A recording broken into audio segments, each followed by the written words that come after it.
एक छोटे से गांव के बाहर एक पुरानी हवेली थी।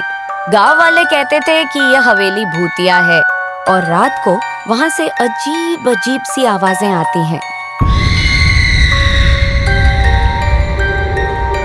किसी ने भी इस हवेली में जाने की हिम्मत नहीं की थी, लेकिन एक दिन एक साहसी लड़का टीनू, जो इन सभी कहानियों को अफवाह मानता था, उसने ठान लिया था कि वह उस हवेली में जाएगा और देखेगा कि सच्चाई क्या है। रात का समय था जब टीनू हवेली के पास पहुंचा।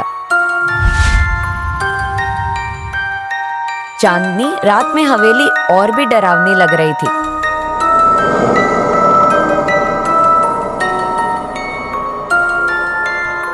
वह धीरे धीरे हवेली के अंदर पहुंचा।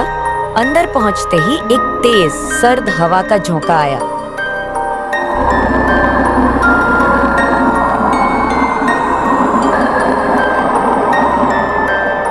हवेली के अंदर अंधेरा था, लेकिन टीनू ने हिम्मत नहीं हारी।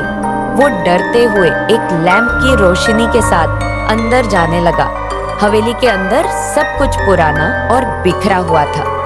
टीनू ने हवेली का दौरा करना शुरू किया। तभी उसे एक कमरा दिखा जिसका दरवाजा बंद था। अचानक उस एक कमरे से धीमी सी आवाज आई, मेरे पास आओ।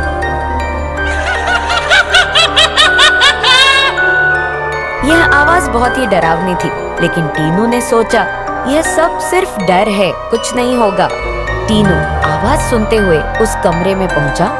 जैसे ही उसने कमरे का दरवाजा खोला, कमरे में एक सफेद धुआं भर गया। टीनू को अपनी आंखों से कुछ भी साफ नहीं दिखा। अचानक उसके सामने एक डरावनी भूतिया औरत आ गई। उस भूतिया आत्मा की आवाज फिर से आई, तुमने मुझे जगाया है, अब तुम नहीं बचोगे। टीनू डर के मारे कांपने लगा और वहां से चिल्लाते हुए भागने की कोशिश करने लगा। जैसे ही टीनू कमरे से बाहर निकला, आत्मा का रूप और भी डरावना हो गया और आत्मा टीनू का पीछा करने लगी। टीनू किसी तरह दौड़ते हुए हवेली से बाहर निकला और पीछे पलट के देखा। आत्मा हवेली के अंदर ही कैद हो गई और हवेली से बाहर नहीं आई। टीनू ने राहत की सांस ली।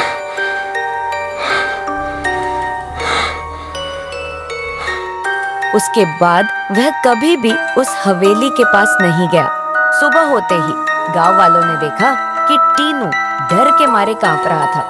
उसने सभी को बताया कि हवेली में जो कुछ भी था वह असल में भूत प्रेत नहीं, बल्कि एक दर्दनाक आत्मा थी जो किसी भयानक घटना के कारण उस हवेली में बंधी हुई थी।